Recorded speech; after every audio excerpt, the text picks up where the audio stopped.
Hello नमस्ते, मेरा नाम कुंदन प्रसाद है। तो कुछ समय पहले मैंने एक वीडियो बनाई थी। उसमें मैंने शिव को क्यों पूजा जाता है, शिव को क्यों पूजना ज़रूरी है, इसके बारे में बताया था। और मैंने ये भी बताया था कि लोग जिस प्रतिमा को पूजते हैं वो मृत्यु को पूजते हैं, वो शिव को नहीं पूजते। उनका परमात्मा जीवित नहीं है, वो मृत है। तो शायद तक हो सकता है कि मेरी ये वीडियो देख के कुछ लोगों को घबराहट पैदा हुई हो अंदर कि मैं भगवान को ही मार रहा हूँ, भगवान को ही मृत घोषित कर रहा हूँ। और एक व्यक्तित्व का कमेंट आया, मुझे तो आप ही मरे हुए लगते हो जो भगवान जी को मार रहा है। शर्म आनी चाहिए। ये आपने जो भी कहा ना, ये सत्य है। ये तीनों चीज़ें मुझ पे लागू होती है। मुझे शर्म आती है खुद पे हमेशा। और मैं मरा हुआ हूँ, मैं शून्य हूँ अंदर से। जो आपको बाहर से इंसान दिख रहा है कि बोल रहा है, आवाज़ निकल रही है, पलके झपका रहा है, ये असल में एक घटना है। ये मैं नहीं कर रहा, मेरे सारे सेल्स ज़िंदा हैं। जिस बॉडी के अंदर मैं हूँ उसके ऊपर सारे सेल्स ज़िंदा हैं, वो अपना कार्य कर रहे हैं। मैं उनसे कुछ करवा नहीं रहा हूँ, वो खुद कर रहे हैं। लेकिन मैं अंदर से मरा हुआ हूँ, बचपन से मरा हुआ हूँ। मुझे लोगों का दुख महसूस होता है, लेकिन उनकी एक्साइटमेंट, उनकी बातें, उनकी जो बनावटी मस्तिष्क की कहानियाँ, वो समझ नहीं आती मुझे, बचपन से नहीं आती। मैं लोगों के पास बैठता हूँ, अब किसी के पास बैठा हूँ तो जाहिर सी बात है वो अपनी चीज़ें बताएगा तो मुझे भी बोलना पड़ेगा। बिना बोले बैठूँगा तो उसको अनकंफर्टेबल लगेगा, तो उसकी हाँ में तो हाँ मिलाना पड़ेगा, जाहिर सी बात है। तो मुझे हमेशा से खुद पे शर्म आती है कि मैं लोगों को समझ नहीं पाता, क्योंकि मैं खुद अंदर से इतना शून्य हूँ कि मेरे अंदर किसी तरह की एक्साइटमेंट नहीं उठती। मैं अगर कहीं भीड़ में किसी उत्सव में हूँ तो वहाँ पे डीजे बज रहा है, लोग नाच रहे हैं, उनके अंदर अलग ही जोश नज़र आता है, देखने को मिलता है, उछल रहे, कूद रहे। लेकिन मैं वहाँ पे एकदम शांत खड़ा रहता हूँ, जैसे कि कुछ हो ही नहीं रहा।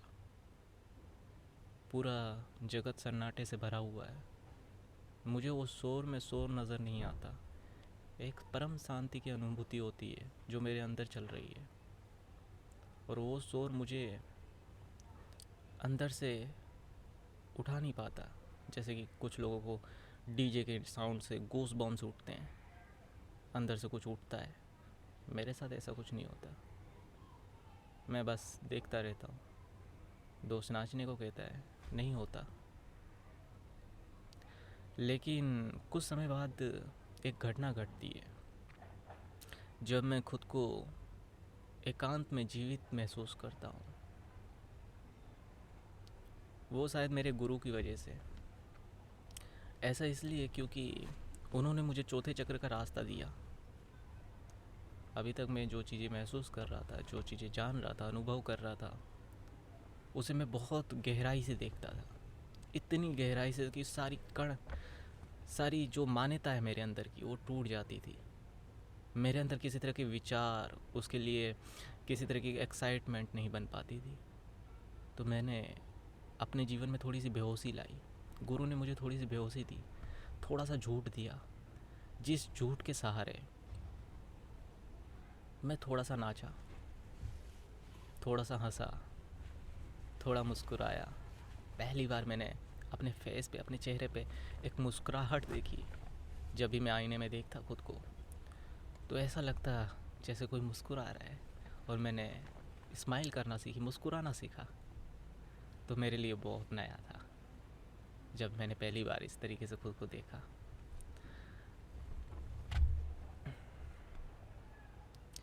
उस दिन मुझे शर्म नहीं आई खुद पे। लेकिन फिर उसके बाद ये हुआ कि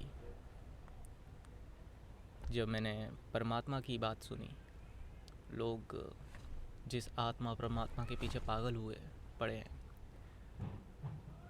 तो मैंने उसको जानने की फिर से कोशिश की। लेकिन इस बार मैंने मृत्यु के रास्ते से कोशिश की, परम मृत्यु को जाना। परम मृत्यु क्या चीज़ है? जब इंसान की मृत्यु होती है तो दो तरीके से होती है। एक मृत्यु है कि नीचे का केंद्र बिंदु, आपने बहुत से ज्ञानियों के साथ सुना होगा। और दूसरा केंद्र बिंदु है सहस्त्रार। जब हम पैदा होते हैं ना, तो हमारा जो मस्तिष्क है, हमारा जो कपाल है, वो थोड़ा सा खुला हुआ होता है ताकि उसमें चेतना प्रवेश कर सके। जब वो जन्म ले लेता है पूरी तरीके से, फिर वो कपाल बंद होता जाता है, धीरे धीरे वो बंद होने लगता है। और ये कपाल यहाँ पे होता है, इस तालू की बात कर रहा हूँ। तो ये यहाँ से एक पोर्शन होता है, वो खुला हुआ होता है बचपन में। जैसे जैसे हम बड़े होते हैं, वो खोल बंद जाता है, पैक हो जाता है। फिर हमें इस खोल को खोलना होता है अपने ध्यान आत्मबल से, अंदर से। जो ध्यानी पुरुष है, जो ज्ञानी पुरुष है, वो इसके बारे में जानते हैं। तो वो लगातार ध्यान करते हैं, तप करते हैं, ताकि ये खोल खोल सके मृत्यु से पहले। नहीं तो होगा ये कि उनकी मृत्यु किसी ऐसी अवस्था में होगी, जैसे कि हो सकता है डर, चिंता, वासना। ये 3 केंद्र बिंदु है जिसमें आम मनुष्य अपना शरीर त्याग देता है। और जिसे हम परमात्मा कहते हैं, ज्ञानी कहते हैं, वो सहस्त्रार से शरीर त्यागते हैं, क्योंकि उनके आत्मा में इतना बल होता है कि वो अपने कपाल को खोल पाते हैं, वो अपने सहस्त्रार को खोल पाते हैं, उस द्वार को खोल पाते हैं। तब जाके उनकी परम मृत्यु होती है, वो परम शून्य को प्राप्त होते हैं। क्योंकि उनकी जो मृत्यु है मस्तिष्क से घट रही है, वो होश में जागृत होते हुए मर रहे हैं, तो परम मृत्यु को प्राप्त हो रहे हैं। और जो आम व्यक्ति है, वो डर को प्राप्त होता है मृत्यु के बाद, और वासना को भी प्राप्त होता है, काफ़ी बार विचारों को भी प्राप्त होता है। जैसे कि मान लेते हैं कि आप किसी से प्रेम करते हो, उसने आपको धोखा दिया, तो आप विचारों में चले जाओगे, सोचोगे क्यों किया उसने ऐसा। जितना लंबा रिलेशन होगा उतना ज़्यादा सोचोगे, आखिर क्या वजह रही, पीछे का कारण क्या रहा। तो जितना ज़्यादा सोचोगे उतना ज़्यादा आपकी तबीयत में एक तरीके से विकृति आएगी, और कुछ लोग लास्ट में सुसाइड कर लेते हैं। तो तीसरा बिंदु, तो परम मृत्यु को भी प्राप्त होना इतना आसान नहीं है जितना आसान आपको लगता है। उसके लिए भी बहुत कड़ी मेहनत करनी पड़ती है। ऐसा गुरु ढूंढना पड़ता है जिसने परम मृत्यु को प्राप्त किया है, जिसने परम मृत्यु को अनुभव किया, एक्सपीरियंस किया, उस खोल को खोला है, उस द्वार को खोला है। तो ऐसे गुरु की तलाश करनी पड़ती है, जो मेरे ख्याल से भारत देश में ना के बराबर है। सब लोग व्यापार कर रहे हैं, बड़े लेवल पे व्यापार कर रहे हैं। आप मंदिरों में जाओगे, वहाँ मूर्ति लगी होती है, वो जीवित नहीं है, वो नहीं मांगती आपसे किसी तरह का धन, किसी तरह की प्रतिष्ठा, किसी तरह का शोर शराबा, ना ही कोई मिठाई, ना ही कोई फल फ्रूट, कुछ नहीं। उसे आप जंगल में भी छोड़ दोगे तो भी वो कल या परसों वैसे ही रहेगा जैसे आप छोड़ के गए हो।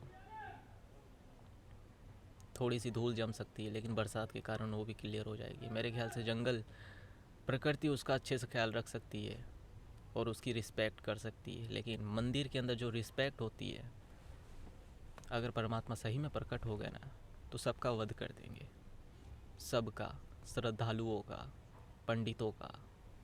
क्योंकि तुम सब किसी काबिल नहीं हो, किसी भी काबिल नहीं। तुमने परमात्मा को नहीं पूजा, तुम सिर्फ और सिर्फ भिखमंगों की तरह कटोरा लेके पहुंच जाते हो रिश्वत देने।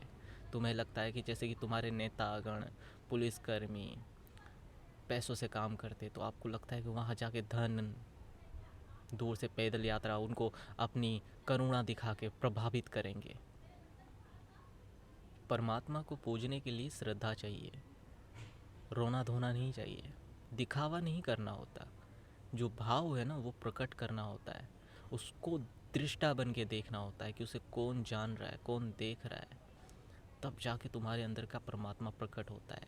तो जीवित इंसान के अंदर ही प्रकट होता है, किसी मूर्ति प्रतिमा में प्रकट नहीं होता वो। अगर मूर्ति प्रतिमा में प्रकट होता तो बाज़ार के बीच में गांधी जी की मूर्ति बनी हुई है तो क्या उसे लोग परमात्मा बोले, परमात्मा माने, क्योंकि उनकी तो फ़ोटो आपके नोटों पे भी है।